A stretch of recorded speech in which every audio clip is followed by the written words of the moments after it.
yung Valentine Fellowship. At kasi galing ko sa luma, sabi ko, sige, siguro na dato. Kaya sabi ko, lahat ng ating young people, bibigyan na lang niya, paano yung ating fellowship is coming Saturday. I-campaign na lang sa iba. At pagsasabi po, kung ano yung nakikilin, discarding yung Saturday, para sa inyo po, ang lahat fellowship. So, 2 Timothy chapter 2, 2 Timothy chapter 2,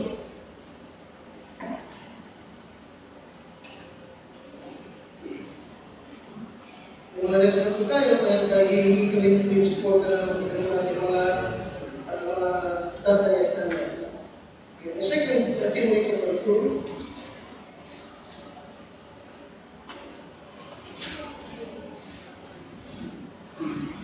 kasi po ay may programa ang world sa young people para sa alam ng mga puso. Kaya pag hindi tayo ng programa, ay huwag kayo pumunta. Baka kayo pumata siya. At hindi na makauwi. At pag-uwi niyo, may asawa na kayo.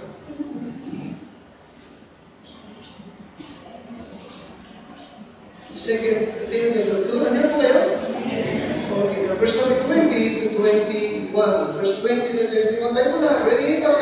But in a great house, there are not only vessels of gold and of silver, but also of wood and of earth, and some to honor and some to dishonor. If a man therefore purge himself from this, he shall be a vessel unto honor, sanctified, and what?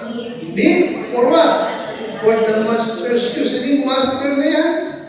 Sining master? Sining master natin? Ang Panginoon, okay? The master use and prepare unto every good work. Alright? Now, okay, tanda nyo ito, no? Okay, the believer is likened to a vessel. Tayong mga mananampalataya ay ikinumpara sa vessel. Ano yung vessel sa Tagalog? Sisidlan. Okay, doon tayo ikinulat, no? Itong mga vessel nito ay ginagamit at pinupuno ng tubig, ano pa, langis, minsan may pabango. May pabango minsan? Vessel. No, sisidlan. No? At sabi ko ng Bible sa verse number 20, ito po, okay, in a great house, there are not only vessels of gold and of silver, but also of wood and of earth. Okay? Some to honor, and some to dishonor. Bagamat, sari-saring materialis, no, ginagawa yung mga vessel. Pero dalawang klaseng vessel lamang sa bawat bahay na magkakaroon. Anong kasi yun? Yung ibang vessel ay what? To honor, yung iba isa ikapupuri, yung iba naman ay isa ikawawalang puri. Nakita mo yan? Yung salita? Some to honor and some to dishonor. Okay? Sabihin, there are only 2 types of vessel. Ulit, and to honor, and yung iba naman, and to dishonor. Okay? Now, what is just in a copy picture natin? Okay. Yan yung vessel to dishonor. Ito yung mga sisidla na hindi ikapupuri. Bakit sila hindi ikapupuri? Hindi ba kasi yari sa kahoy? Yung iba naman yari sa clay. Anong klaseng vessel yan? Unto dishonor. Diba namin? Kapag nakakaroon sila ng mga bisitang may pagdangan, mga royalty, hindi nila magagamit, hindi nila pwede gamitin yan. Amen? Kasi ay hindi sa ikapupuri. Diba namin? Na meron mga vessel na ang poono, yan, made of what? Made of what? Gold and silver. Natingin po? Anong klaseng vessel naman yan? Vessel unto honor. Diba? Okay, vessel na ikapupuri. Yan yung mga gamit na pag nagpunta kayo sa bahay ay naka-display. Di ba namin? Na every morning ay pinupunasan magaling ng may-ari ng bahay. Okay ba ako? Pinakikinis mo ulit, pinakikintag. Naka-display yan. Yun namang hindi sa ikapulit nakatago. Yan, pinipili ang pagdadamitan. Di ba namin? Ibinabagay sa uri ng taong naging panauhin nila. Diyan nila pinaiinom, diyan nila pinahuhugas ang kamay. Diba yung po? Yun naman kanina, yung made of clay and wood, yun yung sa mga nagtatrabaho sa bukid, mga magagawa nila. Diba yung po? Amen? Yun naman yung mga servant. Ginagamit sa mga servant. Diyan umiinom, naghuhugas ng kamay. Amen?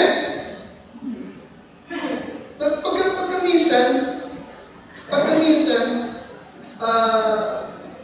pag may mga alahas sila, mga kintok, na mga kwintas, hikaw, ano pa, sinseng, alam niyo minsan, ganyan ang tinatago.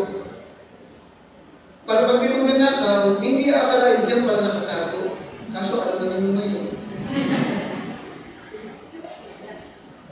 Amen? Amen?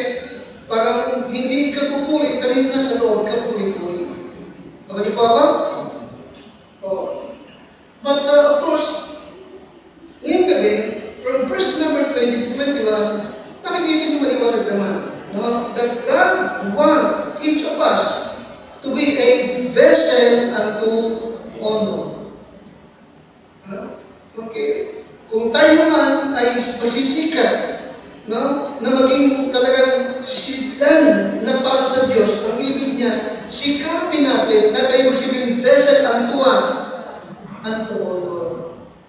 Amen? And vessel unto honor. Parang made of gold, made of silver, di ba? Karapat dapat magamit ng master sa kanyang ikapupuri. Kaya ngayon, ating pag-usapan, no? Okay? Okay, ano bang klaseng vessel ito na ikapupuri? Ano ang katulad ng isang vessel unto honor? Lord, ako yung patubayan, kami pong lahat. Ako po yung malitin sa ikatututo, ikahuhusay ng iyong mga anak. Sa ikatituloy po ng aming palanang kalagayan. Mahal ko Diyos, ako po yung susunod na naging pag-ibig at naging susunod.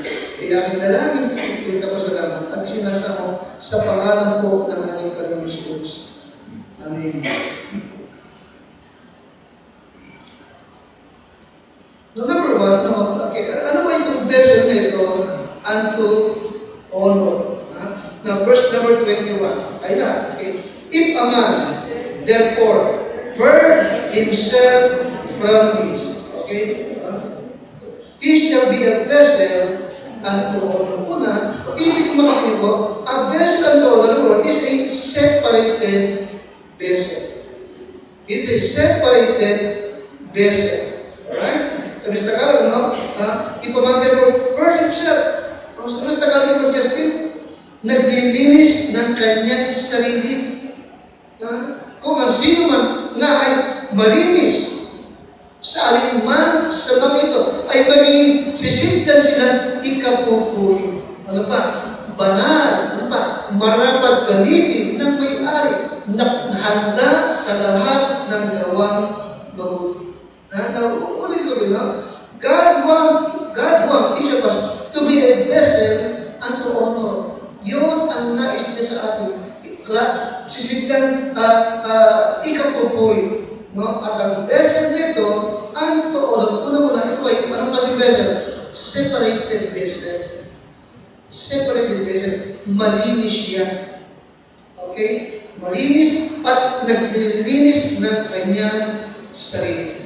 Now, ano mga bagay nito na dapat tayo malinis tayo at huwag makita ng master natin sa atin. Sa ganoon ay magamit niya tayo sa kanyang ikapupuri. Now, that is verse number 16. Saan tayo dapat malinis? Bilang vessel unto honor. That is verse 16. Hindi na kayo? Nakita niya?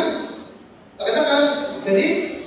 But shall profane and vain baptism. Una muna, okay? He is to purge himself from profane and vain babblings. Nakakit po yan? Ano ito? Ha? Okay? Ito po yung mga bagay na ito yung mga debate, pagkatalo, mga usapang walang kabuluhan at hindi ikatitibay ng mga nakakapakinig. Diba lang isa? Ano yung profane ba? Vain babblings. Okay? Meron tayo lang ba dyan, Justin? Verse 16? Kaya na lahat, dahil dapat ilagan mo ang mga usapang ano daw, walang kabuluhan. Sa pagsinagdalo, magkapatuloy sa kasamaan. Diba? Nang tayo mga Baptist, tayo ko'y tinuruan ng Lord na hindi tayo dapat nakikipagtalo. Yung mga debate. Okay, ayaw nyo sa atin yun kasi hindi titibay yung nakakapakinig. At madalas, kapag kahit siya natin, hindi ka naman marunong, hindi ka naman handa, hahambog-hambog ka lang, nakipagdebate, natalo ka, anong nangyari tuloy? Sumikat pa yung mali ang turo. Alilisanin ko din. Amen? Hindi ka naman sanay magmura. Yung kadebate ng iglesia, tsaka mga bata ni Sunod, nagmumura. Ikaw, hindi makapagmura. Okay pa ako? Amen ka siya? Ang nangyayari lang, naging kasangkapan ka lang o tungtungan ka lang para mapataas sila. Ang totoo siya, ito yung walang kabuluhan. Walang kabuluhan. Okay? Alright. Okay. Tayo, ang ating spiritual, sa biyaya kailangan sa Panginoon ng pananampalataya. Sila, hindi naniniwala doon. Ang paniniwala nila, hindi sapat ang manampalataya para ulit. Ano daw? Kailangan marunong naman. Gagamitan ka ng talata. Di ba? Baka hindi mo alam gamitin. Sa Santiago, ang pananampalataya mo lang gawa ay patay. Patay ka na. Hindi mo alam kung paano ka lulusog doon. Hindi mo alam na yung ang pinag-usapan ni Swat, yung Christian ligtas, kung save ka na, makita sa gawa mo. Amen? Hindi ito mensahe para magiging mensahe para sa mga kapatiran, para sa mga ligtas ang pinag-usapan ni Swat, yung patotoo mo. Amen niyo siya? Amen? Napakalagtos sa Batista. Diba? Paninindigan nila. No? Ang Sunday ay mark of the beast. Alam mo ba yun? Ang tingin ng mga sabihin, tayo lahat ay unsaved kasi linggo tayo sumasamba. Ang linggo daw ang mark of the beast. Hindi mo naman nila, yun ang 666. Kaya lahat ng sumisimba ng Sunday sa Antikristo. Now, kung manap ka makipagdebate ka, kahit malayo ka, hindi rin nagtatanggapin, kaya walang kabuluhan. Okay. Nice the Lord, kayo ba kaganit-ganit? Amen? Sa kanyang ikalululahati. Sa halip na makipagdebate ka, magsulpinin ka. I-preach din gospel ni Kristo at marami kang maniligtas. Amen, Kristo? Amen? Huwag mong didibatiin ng mga Katoliko. Huwag mo naman po sila upakan. Okay, may mga charismatic na engot. Binasag yung mga Diyos sa harap ng sa harap ng maraming tao. Ayun siya. Okay. Ang sabi ba, be wise as a serpent and what? Harmless as a dove. Isn't it funny? Saan ba tayo? Kapag nagsusulwining ba tayo, sino ang majority na sinusulwining natin? Saan talaga ang sulwining? Ha? Sino? Katoliko, hindi ba? Sa mga most of the naman talaga, totoo naman talaga pag mga Jehovah, Iglesia ng Jesus, sarado rin. Ang Katoliko talaga, ang Katoliko ang pangalabas ng religion of the world. Kaya kaya pagka kung papapatong Diyos nila sa madla, itinaboy mo na sila sa iyo. Yan ang Diyos na. separated, kaya he is the virgin from vain and vain babblings. Okay? And then verse 17, saan pa? 17, ano pa? But shall profane and vain babblings, for they will increase unto more ungodliness. Kapag nakiharap ka sa kanila, mag-i-increase pa sila. Ano sumunod? And the world will eat as a canker of whom is Hymenaeus and Philetus, who concerning the truth have what? Erred, saying that the resurrection is past already and overthrow the faith of some. Pangalawa, false teachers and preachers. Okay? Dapat pangalawang bagay na tayo malinis sa mga bulaang tagapagturo at mga manggaral. Lalayo ka. Wala tayong pakikisama, wala tayong pakipag-fellowship sa mga bulaang propeta at bulaang pastor. Amen? At in Baptist, we are separatists. Iwalay tayo sa kanila. Hindi tayo nakikisama sa kanila.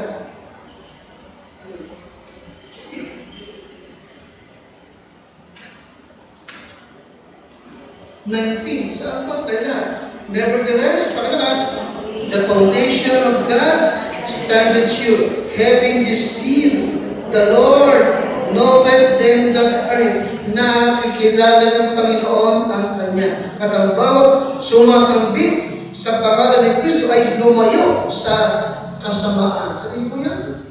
Paano pa daw? Iniquity. Dapat tayo malinis sa lahat ng kasamaan. Sa ganoon ay magsibit tayo sisidlang ikapupuri ng Panginoon. Okay? Kaya anong ibig sabihin ng beso ng trono? Ang beso ng trono ng Lord is what? Ano kasing beso ng trono? Okay, separated vessel. Amen? Amen? Hiwalay. Hiwalay. Okay? Malinis. Pangalawa, satisfying vessel. Yung nagmamay-ari sa atin, nasisiyahan sa atin. Pakilakas na? Okay na po. Amen? Doon. Ikaw yung may pasungin po. Diba? Good morning. Nasa mo dito ba? At tapos, saan mo nalagay? Nakatato? O sa lagi mo nakikita? Tuwing nakikita mo, nasisiyahan ka, diba? Sa kintab, nakikita mo mukha mo. Amen? Alam mo, nung New Testament times, anong kapag ako? Yes,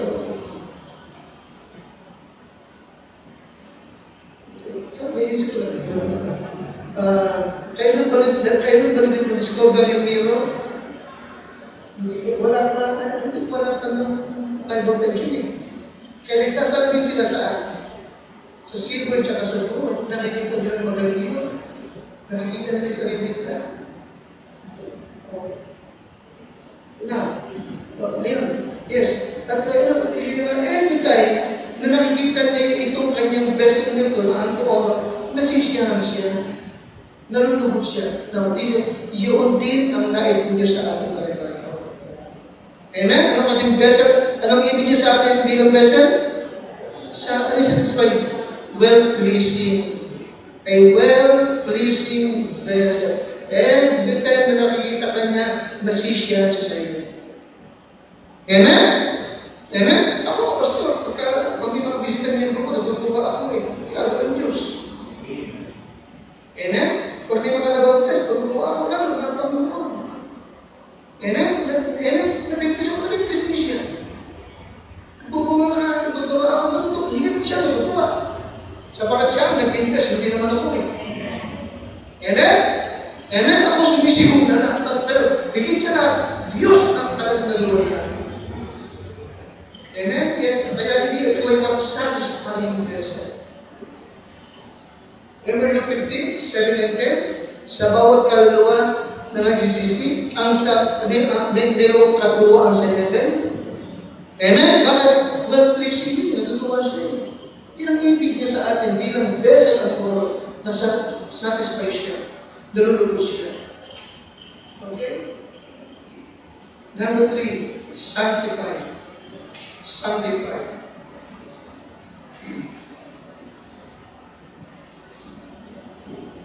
Okay, remember that? Sanctified means ibinukod na para sa Kanya. Amen? Ibinukod na para sa Kanya. Hindi niya para ipahiram ka sa iba. Ipalagay, sapagat ikaw ay Kanya. Pakalakas nga? Sanctified. Separated. Amen? Amen? From the world for God. Talagang maganda example, yung sipilyo mo. Pwede bang gamitin ng iba yung sipilyo mo? Papagamit mo? Ate Braulio? Papagamit mo ng Ate Braulio? Hindi, wala ako. Diba? Sige, yung sipilyo mo, ibinukod mo para sa iyo. Amen? Hindi mo gustong gamitin ng iba. Masang kasama siguro, pwede. Amen? Pero sa Diyos, ayaw din gamitin. Diba? Amen? Kaya tuloy ka nang mag-come out. Be separate. Diba? Okay, sa bakit ibigay? Siya lang ang gagamit sa iyo. Ang vessel ng Lord, kaya ang vessel ng Lord is a sanctified vessel. Okay? Meron siyang dahilan, bakit ka nasiligtas, pero meron siyang pagkagamitan sa iyo. Kaya bilang, we are designed for use. We are designed for use. Satisfying, sanctified. John 5:44. Ano po sa John 5:44? Okay, kung saan natin gagawin ko?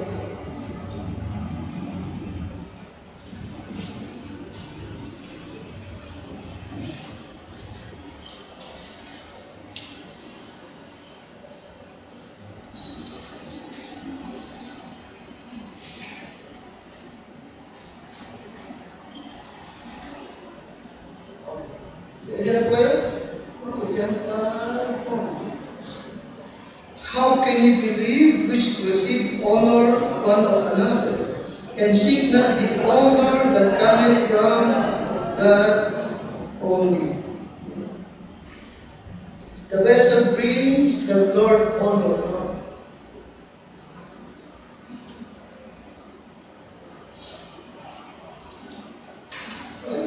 Yung doon sa kampo, may mga drawing doon sa pader.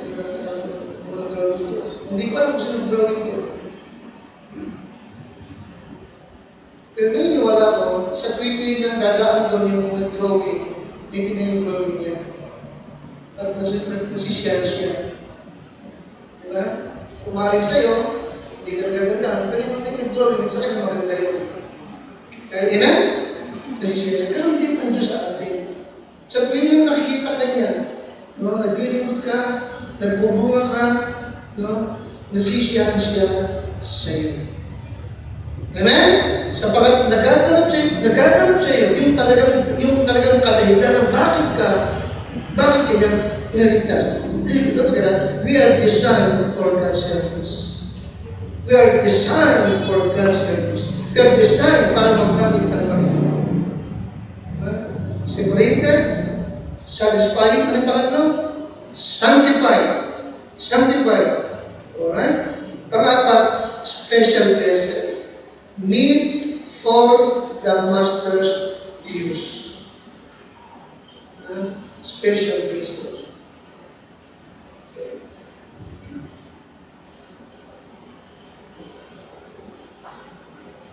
Special. Tapos yun ba yung sinabi ni Pablo na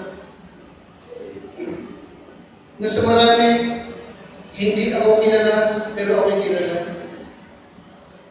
Nakita ko, si Pablo pala, dumanas din ang dinadalas natin pare-pareho. Na minsan, para bang iniiwasan siya, para bang kinakahiya siya, na para bang hindi siya kilala, pero kilala nila si Pablo. Musang tayo ng mga Kristiyano, huwag natin kakalimutan yun. Minsan, nilingin ko sa inyo na isang tao, kapag tinanggap niya si Kristo bilang kanyang Savior, siya po'y separated na. Siya po'y separated na. No? Okay? sa mga unbeliever. Di ba namin? Kahit iti relatives or kaibigan. Amen? Siya mo na ito. Okay? Kaya nga kung obserbahan ng kapatid, at pakikiramdam mo sa sarili mo, kapag kilala ka, na ikaw ay Christian, nangangaral ka, tutulong ka, pakiramdam mo sa sarili mo. No? Sa gitna ng iyong mga kakilala kamag-anak, iba ang kanilang tingin sa iyo. Are you with me? Remember, sabi ng Lord sa Luke chapter 12, sin na Kristo, hindi para magdala ng kapayapaan, kundi ng what? Tapak, upang papaghiwalayin. Ano nila? Papaghiwalayin ang asawang babae sa asawang lalaki. Amen? Ang anak, ang magulang sa kanyang anak. Alam niyo po kung saan ko doon? Talagang meron separation between what saved and unsaved. Amen? Kaya minsan, kahit kilala ka ng kamag-anak mo, para hindi ka kilala. Pero huwag mong kalimutan, kung ikaw ay blessed and honored in the sight of God, ano kasing blessed ka pakalakas? Ikaw ay what? Ano klaseng blessed? Ano klaseng Jessica? Special blessed. Ano special? Ano bakit special? Meet for the master's use. Meet for the master's use. God, the Lord fashioned the vessel as He pleased para magamit kanya in just the way that He intends. Meron talaga siyang paggagamitin sa iyo. The Lord has very specific thing na kanya talaga doon kanya talaga dadalhin at doon kanya talaga gagamitin. Amen kasi? Amen?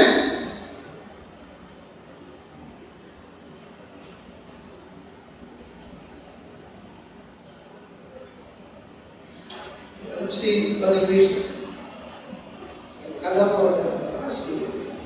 ko si Luis na sa lupa. Kaya talagang hindi ko alam kung saan ka tinawag eh. Tinawag talaga eh. Hindi talaga siya pang-provincia. Talagang doon pala sa Manila. Ako naman, talagang hindi ako pang Manila. Talagang may provincia ng luha. Sa kahit ito ka. Ngayon kasi, meron talagang specific na lugar ang Diyos para sa iyo. Amen? At meron kang kaya gawin, hindi kaya gawin iba. Paliwanag ba? Amen? Hindi pwede mo yan talagang kukupihin mong talagang magaling yung isa na doon. No. Ibig ng Diyos na makita ay ikaw sa ginagawa. Special guest. Amen? Kaya nga, sa ministry mo ngayon, pagsikap mo, talagang pagbutihin mo, galingan mo. Amen kasi? Amen? Kaya na, inapisahan natin yung Victoria. Okay, hindi ko alam kung ano kalabaran ko. Pero talagang na-burden ako sapagkat every time na makikita kami ng mga lab, wala akong mapadala sa Victoria. Gusto ko. Ako naman talaga, kasi tinadaan ko sa Victoria. Wala akong nakikita mo bakit sa Victoria. Yung box doon, nahigit 50 years na, 60, kasi kinala ng box yun dito. Pero wala na. Hindi na si Bible ba? Hindi na siya conservative. Wala na, yan just na. May nag-vision Bible bag doon, wala na naman tayo. Sinimulan natin doon sa loob sa pinakang-dulo, medyo sabi ka, parang bilang doon, punta ko yung dulo. Kasi talaga ang technique ng ating method is what? Ano yung ating method? Walang lalagpasan. Kaya kanina umaga, umumpisa natin sa bukat o may kita. Ewan isa? Basta kapag natin natutupay as the Lord is, kung ano tayo gagawin.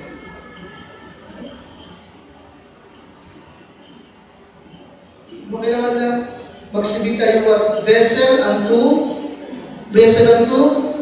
honor, worthy for the master's will. Meet for the master's will. Okay, panghuli. Tingnan po, panghuli. Balik na yung pinalik na 2 Timothy 2:21. Ha? Okay? Kaya nga, ibig ng Diyos na ikaw ay kanyang punuin. Ha? Ng tubig, ng oil, ng perfume. Ha? Okay, maling ka ganun galing ka sa kanya. Kaya nga, most of the time, mga preachers, kahit talagang pagtatayo siya, ang kanyang prayer naman, Lord, punuin mo, fill me. Puspusin mo ako, punuin mo ako ng iyong pag-ibig, punuin mo ako ng iyong salita, punuin mo ako ng iyong espiritu. A vessel unto honor. Kaya nga, a vessel unto honor is separated. Pangalawa, satisfying. Ano yung pangatlo? Na vessel, tungkol sa vessel unto honor, sanctified. Pangapat, special. Bakit special? Bakit special? Kasi master ang gumagamit siya. Amen siya? Amen? Master ang gumagawa sa iyo. Master ang gumagamit sa iyo. May inihandang lugar ang Diyos na para sa iyo. Panghuli, balikin niyo verse 21, tungkol pa rin sa vessel of honor. If a man therefore purge himself from this, he shall be a vessel unto honor, sanctified and meet for the master's use, and prepared and what? Prepared unto every good work. Number 4, self-visible. Self-visible. Okay, ano yung self-visible? Ready and willing. Self-visible means ready and willing. Ano ba? Fit. Di ba?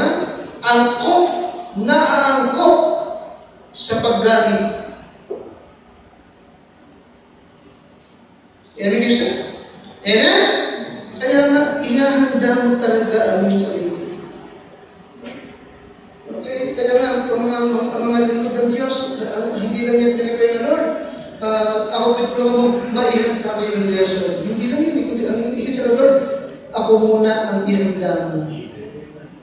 Amen? Madali yung lesson. Tama? Madali yung lesson eh. Okay? Madali maghanda. Pero mas mahalaga is yung magpipreach ang handa. Amen siya? Inihanda ng Panginoon. Paano maghihanda? Filled ng Word of God. Ano yung pangalawa? Filled ng love of God. Pangatlo, filled ng Spirit of lakas. Filled ng Spirit of what? God. Self-visible. Ready and willing. Sabi sa ating preacher, Marvin, kaya nagiging handa. Basa-basa aral, kaya naging handa.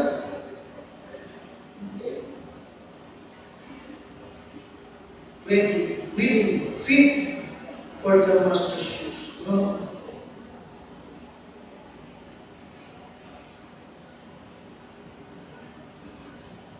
A vessel of honor is a vessel that continues to be a vessel unto honor habang siya inuuna. Amen? Continuous. Walang hindi titigil. Maliwanag ba? Hindi ka timitigil. Talagang nagpapatuloy ka. Nagsisikap ka na maglinis ng iyong sarili. Nagsisikap ka na yung buhay mo ay well-pleasing to God. Amen? Amen? Nagsisikap mo talaga na kung saan kayo gusto gamitin, ay talagang naroon ka. Maliwanag ba? Amen? A vessel unto